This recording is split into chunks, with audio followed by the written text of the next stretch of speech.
سبيل الدموع سبيل مريح تنهدى يا صاحي كي تستريح. Dari hamba Allah, seorang perempuan 38 tahun dari Jawa Tengah di 0898 002 sekian-sekian. Pertanyaannya, suami saya habis kecelakaan kerja, kaki patah, qadarullah. Dari PT tidak bertanggung jawab, ditambah lagi dari pihak ortu suami juga seakan tidak peduli. Akhirnya, semua beban tertumpuk terhadap saya sedangkan saya posisi sedang hamil. Amalan apa ya Ustaz agar saya kuat dan rezeki lancar? Baik, saya berdoa di awal ini semoga ibu ditabahkan oleh Allah Subhanahu wa taala, dilipat gandakan pahalanya karena bersabar dalam menghadapi permasalahan ini, dan juga Allah Subhanahu wa taala berikan solusi yang terbaik dari permasalahan yang sedang ibu hadapi. Allahumma amin. Saya mungkin berikan gambaran, tentu kalau suami kecelakaan seperti ini dan akad dengan perusahaan memang tidak ada, bahwasanya perusahaan akan menanggung kalau terjadi kecelakaan, maka ibu tidak bisa salahkan perusahaan tentunya. Kalau ada akad di perusahaan tersebut atau dengan perusahaan tersebut memang akan ditanggung kalau terjadi kecelakaan, maka ibu bisa menuntut hak ibu. Ya. Apakah itu pada Allah Subhanahu wa taala berkeluh kesah dalam doa, ataupun Anda melalui jalur hukum, gitu kan? Namun sebelumnya tentu minta baik-baik dulu kepada perusahaan ya, semoga dimudahkan oleh Allah Subhanahu wa taala, mereka mau membayar dan mereka merasa bertanggung jawab, ya, kurang lebih seperti itu. Kalau masalah orang tua, suami tidak bertanggung jawab, ya itu tidak bisa kita paksakan, ya. Maka saya akan fokus kepada pertanyaan ibu saja, gitu. Amalan apa yang Ustadz anjurkan agar saya kuat dan rezeki bisa lancar? Yang pertama, kami sarankan ibu, di detik ini kalau Anda ikuti acara kita ini, ucapkan kalimat istirja, yaitu inna lillahi wa inna ilaihi raji'un. Kami milik Allah dan kami akan kembali kepada Allah. Ini yang harus diucapkan oleh setiap muslim dan muslimah di awal musibah yang sedang datang dan menimpa mereka. Ini poin penting. Dan Allah Subhanahu wa taala memastikan dalam firman-Nya dalam surah Al-Baqarah, A'udzu billahi minasyaitonir rajim, wa basyyiris sabirin alladzina idza asabathum musibatun qalu inna lillahi wa inna ilaihi raji'un ulaika 'alaihim shalawatu min rabbihim wa rahmah wa ulaika humul muhtadun. Sampaikanlah berita gembira kepada orang-orang yang bersabar, yaitu apabila mereka ditimpa musibah, mereka mengatakan inna lillahi wa inna ilaihi raji'un. Kami milik Allah, kami akan kembali kepada Allah. Maka mereka itulah orang-orang yang mendapatkan salawat dari Tuhan mereka dan rahmah.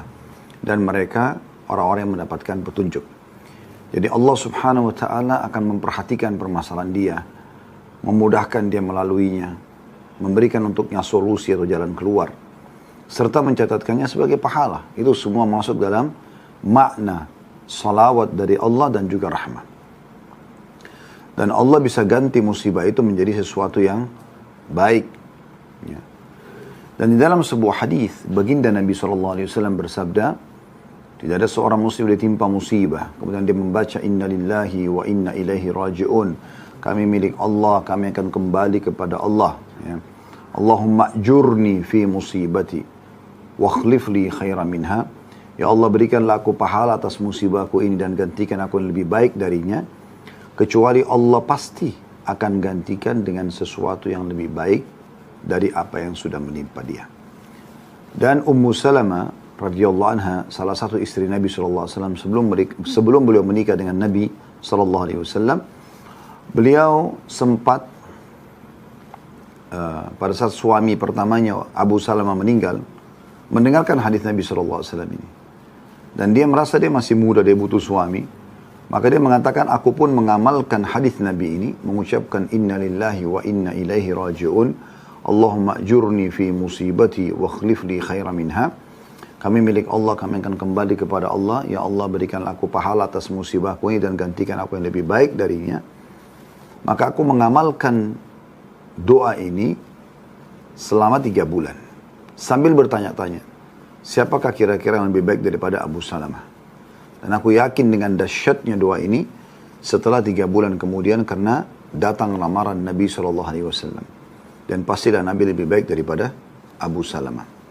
Jadi ini yang pertama, kami sarankan ibu pada saat mengikuti acara kami ini, dan siapapun anda yang merasa ada musibah, cobaan yang datang kepada anda, jangan lupa, yang paling pertama anda ucapkan kalimat istirja, inna lillahi wa inna ilaihi raji'un, kami milik Allah, kami akan kembali kepada Allah. Lalu ditambah dengan ajaran Nabi SAW tadi, Allahumma jurni, ya Allah berikanlah aku pahala, Allahumma ajurni fi musibati, dalam musibahku ini, wa akhlif li khairan minha, dan gantikan aku yang lebih baik darinya. Karena Nabi SAW jamin akan Allah ganti musibahnya, masalahnya menjadi kesenangan dan kegembiraan. Jadi jelas sekali anjuran Nabi SAW. Kemudian selanjutnya teman-teman sekalian, yang kedua yang anda harus lakukan, terutama bagi ibu yang bertanya ini, adalah anda memperbanyak ibadah, pendekatan diri kepada Allah Subhanahu Wa Taala. Justru saat sekarang anda lebih banyak giat beribadah. Apalagi menjelang Ramadan. Misalnya memperbanyak doa di waktu-waktu mustajab antara azan dan iqamah misalnya. Di sepertiga malam. Panjatkan kepada Allah. Yang penting ibu ingat sabda Nabi SAW, Udu'u rabbakum mukinuna bil ijabah. Berdoalah kalian kepada Tuhan kalian dengan penuh keyakinan akan Allah ijabah. Allah akan terima. Fa inna Allah la yaqbalu du'a min qalbin ghafil, karena sungguhnya Allah tidak menerima doa dari hati yang lalai, ya. Jadi perbanyak ibadah kepada Allah Subhanahu wa taala, perbanyak doa, perbanyak zikir. Pernah ada sahabat, ya. Ini contoh selain doa kita berzikir. Pernah ada sahabat suami istri kehilangan anak mereka. Anak mereka ikut berperang, berjihad di jalan Allah Subhanahu wa taala. Semua isi pasukan pulang kecuali anak mereka. Mereka sempat sedih.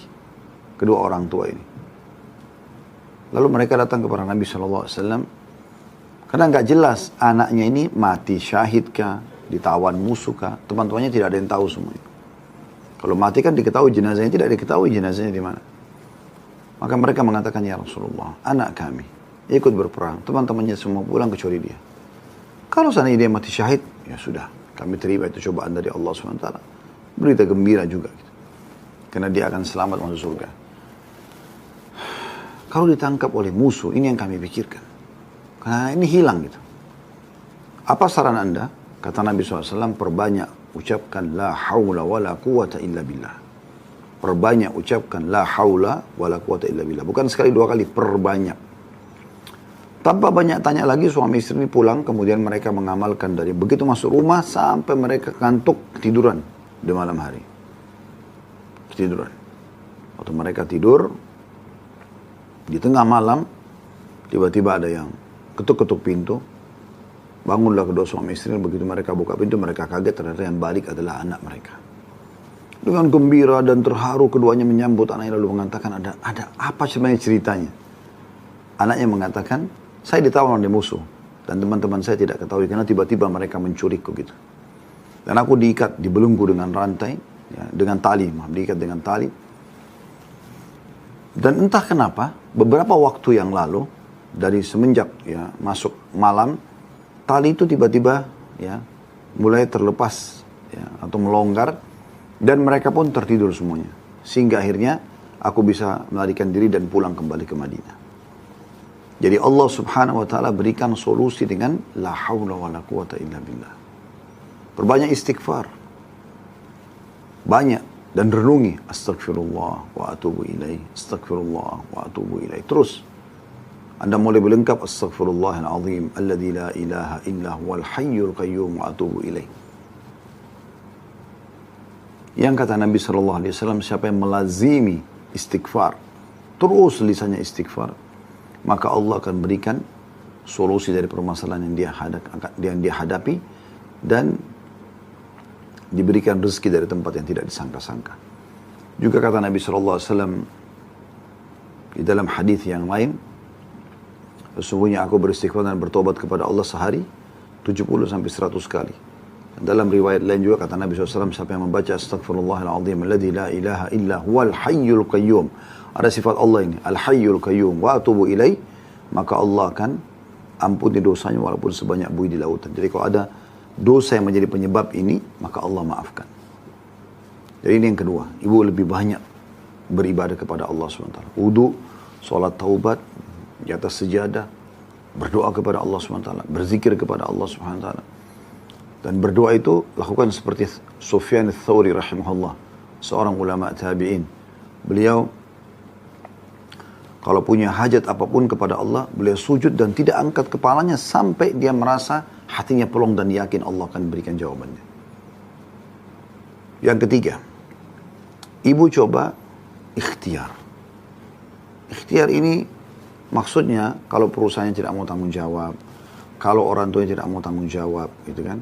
Ikhtiar, coba ke puskesmas terdekat, atau mungkin hubungi kerabat atau orang yang Anda kenal yang bisa membantu